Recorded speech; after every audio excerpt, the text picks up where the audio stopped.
fala o texto de Gênesis 27, quando Isaac, já cego, já idoso e sem visão, ele reconhece na roupa de Esaú o cheiro dele, o cheiro do seu filho. Ele diz: o cheiro do meu filho é como o cheiro do campo que o Senhor abençoou. E aí Isaac abençoa Jacó de forma inconsciente, achando que estava abençoando Esaú. É uma história que todos nós conhecemos. Mas a meditação de hoje fala de cheiro, do poder que existe no cheiro. Eu sei que alguns de vocês já devem ter passado por esse momento de estar num movimento, com muita gente na rua, num evento, em algum lugar, ou num transporte, numa viagem, e de repente alguém passa perto usando um tal perfume, e aquele cheiro daquele perfume acende na sua memória lembranças de alguém, lembranças de algum momento, de algum lugar, de alguma situação. Então, o cheiro, ele ativa nossa memória para lembranças de momentos e de pessoas que já passaram por nossa vida. Aí a meditação fala do famoso cheiro de terra molhada. Quem é que não tem uma saudade quando sente o cheiro de terra molhada? É muito bom. Pois é. Uma fragrância que traz consigo uma sensação de plenitude e felicidade. Irmãos, o cheiro de terra molhada. A ciência explica o que é aquele cheiro, mas eu não me interesso pela explicação da ciência. Eu me interesso para sentir aquele cheiro de terra molhada, que faz tanto bem para nós. E aqui mais embaixo na meditação diz que a lembrança saudável de experiências pessoais com Deus produz em nós o mesmo efeito. Olha só, produz em nós o mesmo efeito. O apóstolo Paulo diz que nós somos o bom perfume de Cristo. Que por onde a gente passar, as pessoas sintam o cheiro de Cristo. Como que aquele cheiro de terra molhada, aquele cheiro de esperança, aquele cheiro de futuro, de bênção.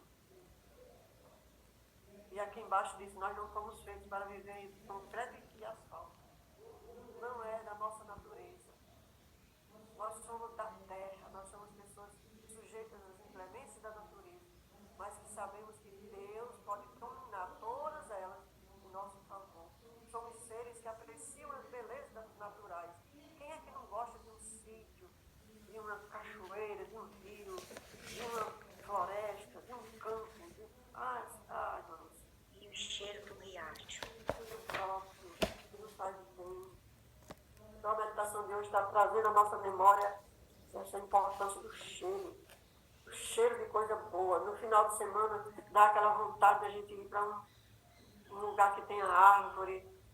Nós estamos cansados de pedras, de concreto, de alumínio, de aço, de asfalto. Estamos cansados disso, temos saudades do campo, do cheiro. Há poucos dias, Gilton veio pregar aqui no Dom Eliseu, e ele trouxe o violão e cantou uma música, que todos vocês conhecem a música, que é a música, diz que sou peregrino, sou forasteiro, tenho saudade do meu lar, onde eu nunca fui. E enquanto espero esse dia, vem as lágrimas, vem a mágoa, vem a tristeza. Acho que vocês conhecem. Então, esse louvor, irmãos, ele tem uma essência da nossa existência aqui enquanto aguardamos Jesus voltar. Até os juvenis nesse dia quase que choram na hora do louvor. Porque essa é a nossa realidade. E Jesus resolve isso com a promessa da sua volta. Né? No Reavivado de hoje, irmãos, hoje não tem nem o que a gente destacar no Reavivado, porque Romanos 8 é como os Salmos. Todo mundo sabe um verso de Romanos 8. E não tem como destacar um verso. Mas eu escolhi o verso 10. O verso 10 diz assim: se Cristo está em vós, o corpo, ou seja, a natureza carnal, está morta por causa do pecado, mas o Espírito é vida por causa da justiça de Cristo. Se Cristo está em nós, irmãos, a natureza carnal não consegue dominar a natureza espiritual. Olha que bênção esse verso. Vaz é Romanos 8, leia Romanos 8, mastigue, saboreie Romanos 8. Porque eu escolhi para mim esse verso hoje. Se Cristo estiver em mim, a minha natureza carnal não vai dominar a natureza espiritual, porque Cristo me dá a justiça dele. Louvado seja Deus. Vamos agora, irmãos, para a lição da escola sabatina. Eu vou dividir esses quadros para vocês. Estou só dizendo, mostrando aqui como é que se pode fazer bem rapidinho, para deixar os 15 minutos para o livro.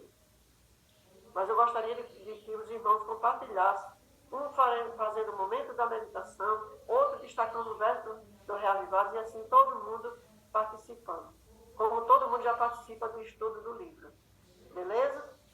A lição de hoje é João 14, de 1 a 3, que é a maior das promessas bíblicas, a maior das promessas de Jesus, que é a volta, o retorno de Jesus.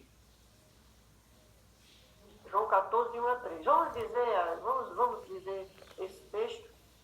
Não se turbe o vosso coração. Diga aí mesmo a sua.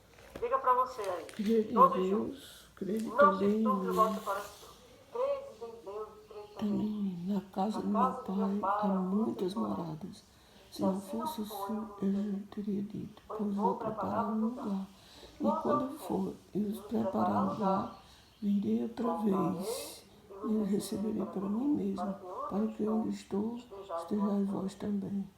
Essas palavras de Jesus, essa promessa de Jesus, apontava para um futuro além da angústia, como diz o louvor que Gildo cantou, além da angústia, que estaria presente na cruz para ele, angústia para ele, e levando-nos até o tempo em que ele retornará para redimir o seu povo.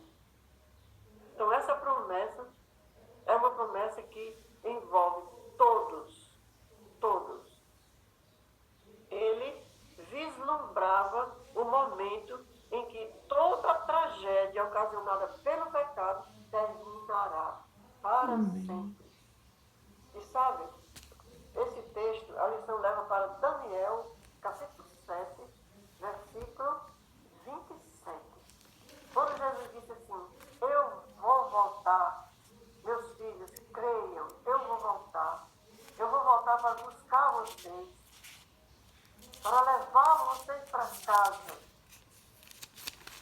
Daniel 7, 27. Jesus estava com esse texto em mente. Aquele momento no futuro, quando o reino e o Domínio e a majestade dos reis, debaixo de todo o céu, serão dados aos santos do Altíssimo.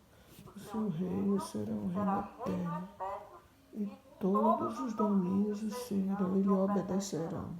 Aleluia. Amém. Pronto, essa é a promessa da lição de hoje. Esse reino prometido lá em Daniel é para os servos santos do Altíssimo.